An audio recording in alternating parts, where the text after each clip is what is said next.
ইনশাল্লাহ সেপ্টেম্বর মাসের 10 তারিখের ভেতরে আমরা জাতীয় পর্যায়ে আমাদের এই ফুটবল প্রতিযোগিতা শুরু করছি। ক্লাস 6 থেকে 12 পর্যন্ত বাংলাদেশের সকল স্কুল, কলেজ, মাদ্রাসা, টেকনিক্যাল এবং ভোকেশনাল ইনস্টিটিউটের শিক্ষার্থীবৃন্দ এখানে অংশগ্রহণ করবে। টোটাল প্রায় 50,000-এর মতন শিক্ষা প্রতিষ্ঠান পার্টিসিপেট করবেন। সকল ছেলে শিক্ষার্থীদের জন্য এটি বাধ্যতামূলক, প্রত্যেকটা টিম স্কুল থেকে টিম পার্টিসিপেট করবে এবং মেয়ে শিক্ষার্থীদের জন্য এটা ঐচ্ছিক, ওনারা প্রয়োজন মনে করলে অংশগ্রহণ করবেন এবং আমরা সরকারের দিক থেকে সর্বাত্মক সহযোগিতা এবং অনুপ্রেরণা দিয়ে ওনাদের পাশে ইনশাল্লাহ থাকবো। আমরা চাই দেশ জুড়ে একটা উৎসবমুখর পরিবেশ সৃষ্টি হোক, যেটা মাননীয় প্রধানমন্ত্রী সবসময় বলে এসছেন যে আগামী শিক্ষা ব্যবস্থা হবে সেরকম যেখানে আমাদের শিক্ষার্থীদের ভেতর মেধা, মননশীলতা এবং সৃজনশীলতা বহিঃপ্রকাশ ঘটবে।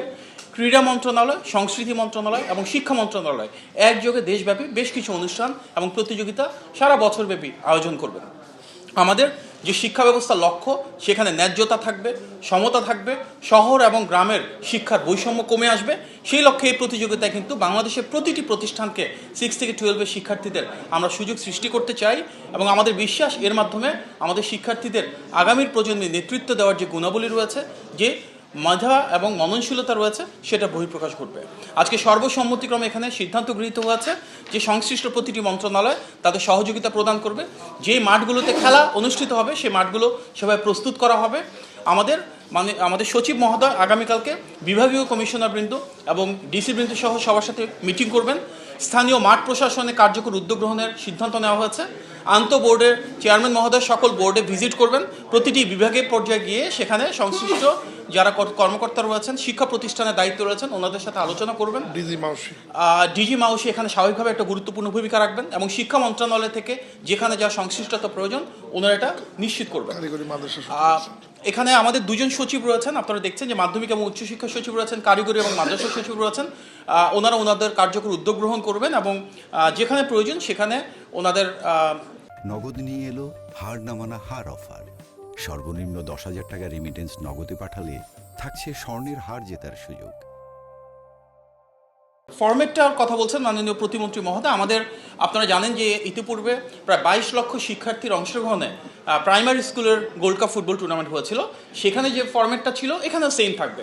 আমরা যেহেতু বলছি সারা বাংলাদেশে তৃণমূল থেকে আমরা খেলোয়াড় তৈরি করতে চাই, এখানে প্রথমে উপজেলা পর্যায়ে হবে, তারপর জেলা পর্যায়ে হবে, তারপর বিভাগ পর্যায়ে হবে, তারপর জাতীয় পর্যায়ের ফাইনাল খেলা অনুষ্ঠিত হবে। এবং আমাদের প্রথম যে ফার্স্ট ম্যাচটা অনুষ্ঠিত হবে সেখানে ইনশাল্লাহ আমরা প্রত্যাশা করছি মাননীয় প্রধানমন্ত্রী উপস্থিত থাকবেন এবং প্রাইমারি স্কুল ফুটবল টুর্নামেন্টের মতন ফাইনাল ইনশাল্লাহ আমরা ওনার উপস্থিতি কামনা করছি। এই ফুটবল টুর্নামেন্টের বৈশিষ্ট্য হচ্ছে মাননীয় প্রধানমন্ত্রী সরাসরি পৃষ্ঠপোষকতা করছেন এবং যার কারণে এর নাম প্রাইমারি স্কুলের ফুটবল টুর্নামেন্টের পাশাপাশি আমরা বলছি কি এখানে prime ministers gold cup football tournament. সুতরাং মাননীয় প্রধানমন্ত্রী সরাসরি অনুপ্রেরণা যোগাবেন এবং আমাদের এখানে আজকে যেমন মাননীয় প্রতিমন্ত্রী মহোদয় দুজনকে আপনারা দেখতে পাচ্ছেন, আমাদের মাননীয় মন্ত্রী মহোদয় যারা স্ট্যান্ডিং কমিটিতে ছিলেন ওনারাও ছিলেন, সচিব মহোদয় বৃন্দ সহ আমরা সমন্বিতভাবে সিদ্ধান্ত নিয়েছি যে প্রতিটি মন্ত্রণালয় যা তার জায়গা থেকে দায়িত্বপূর্ণ ভূমিকা পালন করবে এবং যেখানে যে কার্যকর উদ্যোগ গ্রহণের প্রয়োজন রয়েছে আমরা সমন্বিতভাবে সেটা নিশ্চিত করবো ইনশাল্লাহ। বিশেষভাবে মিডিয়ার ভাই বোনেরা আপনাদের প্রতি আহ্বান জানা থাকবে, আমাদের যেহেতু সারা বাংলাদেশ থেকে শিক্ষার্থীরা অংশগ্রহণ করবে, ইতিপূর্বে আমরা দেখেছি এই ধরনের প্রতিযোগিতা যারা ভালো করে তাদেরকে যেন জাতীয় পর্যায়ে আমরা স্বীকৃতি দিই, একটু মূল্যায়নের ব্যবস্থা করি, একটু অনুপ্রেরণা যোগাই এবং তাদেরকে যেন আমরা তাদের ভবিষ্যৎ আকাঙ্ক্ষা যেটা রয়েছে ভালো করার জন্য, জাতীয় পর্যায়ে এসে সফল হওয়ার জন্য সেভাবে আপনারা তাদেরকে হাইলাইট করবেন, যেখানে প্রয়োজন তাদেরকে প্রচারণার আওতায় আনবেন। ইনশাল্লাহ আমরা চাই সরকারের দিক থেকে, নীতিমালাগত দিক থেকে এবং প্রতিযোগিতাকে সুষ্ঠুভাবে আয়োজনের মাধ্যমে একটা সাংস্কৃতিক, ক্রীড়া এবং শিক্ষার ত্রিপাক্ষীয় একটা বিপ্লব সৃষ্টি করতে ইনশাল্লাহ। আপনার সবাইকে অনেক ধন্যবাদ। আমরা টোটাল শিডিউলটা যখন করব আপনাদের সাথে আমরা একটা আইটেনারি শেয়ার করবো, বাট প্রাথমিকভাবে আমাদের যে পরিকল্পনা তাতে 30 অক্টোবরের ভিতরে আমরা শেষ করতে যাচ্ছি। আমাদের এই শিক্ষা মন্ত্রণালয়ে আয়োজিত এই কর্মযজ্ঞ স্বাভাবিকভাবে জাতীয় পর্যায়ে আমাদের দুর্যোগ ব্যবস্থাপনা ত্রাণ মন্ত্রণালয়, বস্ত্র ও পাট মন্ত্রণালয়, যুব ও ক্রীড়া মন্ত্রণালয়, স্থানীয় সরকার, পল্লী উন্নয়ন ও সমবায় মন্ত্রণালয় এবং তথ্য ও সম্প্রচার মন্ত্রণালয় একযোগে কাজ করছি। এটা জাতীয় পর্যায়ের একটা ইভেন্ট এবং সব মন্ত্রণালয় মিলে, এখানে আপনারা মাননীয় প্রতিমন্ত্রী মহোদয়দেরকে দেখছেন, মন্ত্রী মহোদয়রা ছিলেন, আমরা একটা জাতীয় গুরুত্বপূর্ণ প্রস্তাবনা আকারে ধরছি এবং ইনশাল্লাহ এই পরিকল্পনা বাস্তবায়ন হলে আমরা মনে করি সৃজনশীল যে ক্রীড়া সেই মেধার বহিঃপ্রকাশের মাধ্যমে আমাদের শিক্ষার্থীরা আগামী বাংলাদেশের যে কাণ্ডারি আমরা বিশ্বাস করি তারা জাতীয় পর্যায়ে উঠে আসবে। আপনার সবাইকে অনেক ধন্যবাদ।